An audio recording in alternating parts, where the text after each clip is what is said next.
Bonjour à tous, je suis Gilles Mansillon, je viens à vous brièvement aujourd'hui, profiter de cette belle journée.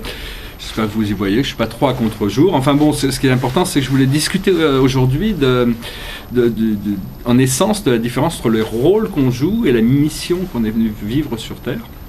Alors bon, ce qui est important, c'est de savoir que bon, quand on vient s'incarner sur Terre, on est amené à jouer toutes sortes de rôles.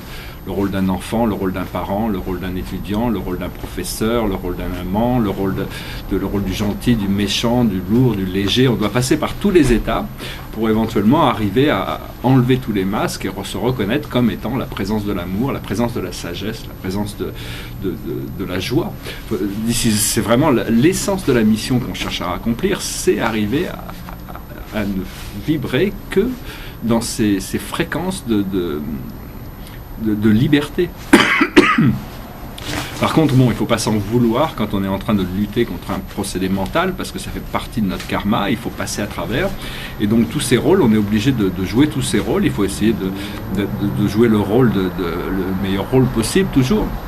Par contre, au niveau de la mission qu'on est venu vivre sur Terre, c'est quelque chose de très profond. C'est quelque chose ça dépend des plans de notre âme. Notre âme a décidé, notre âme, c'est pas nous vraiment, c'est un être éternel, rempli de connaissances incroyables, qui ne sont pas toutes communiquées dans nos incarnations. Et donc, par contre, on est venu ici avec un but. Cette mission donne un sens à notre vie. Et donc c'est chacun qui doit déterminer quelle est sa mission. Mais ce n'est pas quelque chose qu'on peut fabriquer mentalement. On peut assumer des rôles. Mais la mission qu'on est venu vivre ici, c'est vraiment, en essence, c'est quelque chose qui vient d'ailleurs, qui vient d'au-dessus, qui vient plus profondément à l'intérieur de nous. Et c'est en se tournant vers la voie intérieure qu'on peut arriver à s'aligner avec sa mission, parce que le fait de venir sur Terre, il y a toutes sortes d'interférences, et le but pour pouvoir remplir notre mission terrestre, si on est travailleur de lumière, c'est justement de pouvoir déblayer toutes ces choses qui nous empêchent d'avoir une vie libérée, parce qu'au plus on arrive à se libérer nous-mêmes, c'est plus au niveau de l'action ou au niveau des mots, mais on arrive à communiquer cette énergie de libération aux autres, tous les gens qui rentrent en contact avec nous, qui les réveille sur leur propre désir de liberté et qui les informe aussi sur leur mission, en disant qu'on est tous complémentaires, c'est une sorte de grand puzzle lumineux, mais tous les points ne sont pas allumés, donc on peut avoir le message. Mais au fur et à mesure qu'on allume notre propre lumière, on arrive à trouver notre place dans cette grande mosaïque et petit à petit le plan, parce que le plan divin est tellement vaste, on ne peut pas tout comprendre, il y a toujours des choses qui se passent au-delà de notre conscience, par-dessus notre tête. C'est juste, ça fait partie, il faut accepter d'avoir la foi, de suivre cette voie intérieure, peu importe ce qu'elle... Bon, cette voie intérieure ne nous amènera jamais à faire du mal à quelqu'un, à couper un arbre ou faire du mal à un animal. Ça fait pas partie du plan de l'âme. L'âme est une seule âme et tout est vivant. Et donc, on va devoir un peu parler aussi de ces choses, c'est que l'humanité tout entière n'est pas au courant de cette loi de l'un, la loi de l'évolution, mais en réalité, on vit tous en contradiction avec la loi d'évolution, et c'est ça qui crée beaucoup de souffrance et beaucoup de problèmes. Donc ça, c'est des choses qui vont devoir être adressées, le fait de savoir que, enfin, je ne vais pas juger personne, ou même mettre des jugements sur l'implication de l'humanité par rapport à ces choses-là, mais il faut qu'il y ait une prise de conscience au niveau de savoir que les arbres sont des êtres vivants, on n'a pas le droit de les couper. Si on coupe un arbre, c'est qu'on tue un être vivant. Quand on tue un animal pour le manger ou pour quoi que ce soit, c'est qu'on a pris sa vie pour notre plaisir quelque peu égoïste quelque part, parce qu'on pourrait se nourrir autrement. Enfin, tout ça, moi aussi personnellement, bon, il m'arrive d'utiliser du bois, il m'arrive de manger de la viande, il m'arrive même de porter du cuir, ça fait partie de notre civilisation, mais dans le nouvel âge, on va trouver des remplacements qui vont nous permettre de vivre vraiment en harmonie avec tous ces mondes naturels.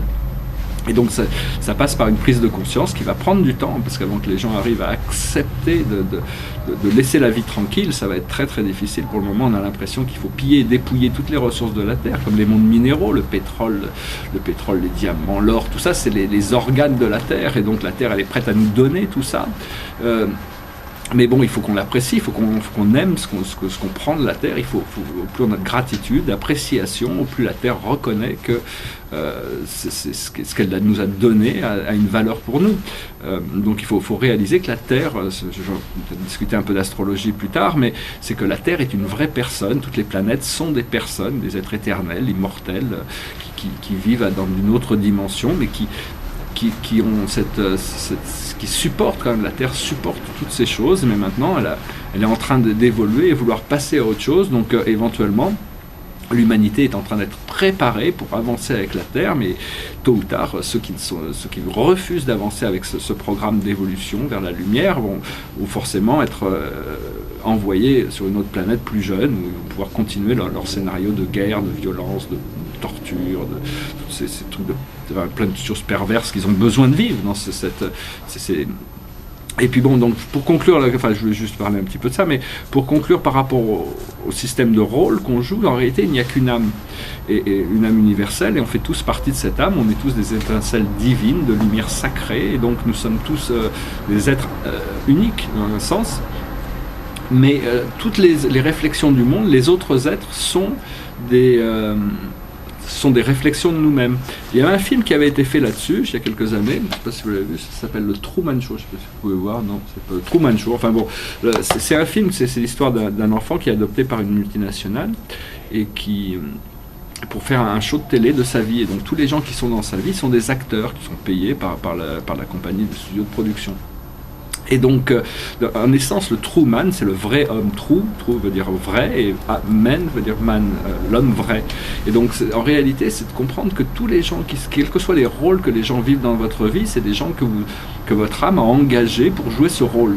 Et donc, il ne faut pas les juger pour le rôle. Ce qu'il faut, c'est quand même arriver à diriger sa vie de manière à avoir de moins en moins de réflexions négatives venant du monde extérieur, mais quand elles viennent du monde extérieur, ces réflexions ne sont que des extensions de choses qu'on a besoin d'apprendre à gérer pour pouvoir, sans jugement si possible, pour arriver justement à harmoniser notre vie et devenir plus unifié avec toute la vie qui nous entoure. Donc voilà, on est tous, Shakespeare a expliqué, hein, c'est juste une scène, c'est un théâtre, en réalité on vient tous d'une sphère d'amour, on vient tous pour vivre l'amour, pour comprendre l'amour, pour reconnecter avec l'amour, pour réapprendre à aimer mieux, aimer plus, et donc tout ça, ça fait partie du procédé humain. Et donc il faut éventuellement, on va laisser tomber les masques et on va découvrir cette divinité à l'intérieur qui est complètement ancrée sur l'amour, la sagesse, et qui est toujours présente. Mais bon, c'est à nous de cultiver cette relation, cette connexion, et se soumettre aussi à cette volonté divine, parce que si on reçoit des messages mais qu'on ne les suit pas, ou on refuse de les regarder, à ce moment-là, bon, on est obligé de passer à une étape d'après où les situations deviennent plus pénibles pour apprendre la même leçon. Donc voilà, j'espère que ce message aura été intéressant pour vous. En essence, si vous êtes intéressé par l'ascension, si vous regardez ces vidéos, c'est que vous êtes déjà impliqué dans cette ascension transdimensionnelle, et donc il y a toute cette intégration de nouvelles énergies qui est en train de se passer. Dans les années à venir, ça va devenir complètement évident.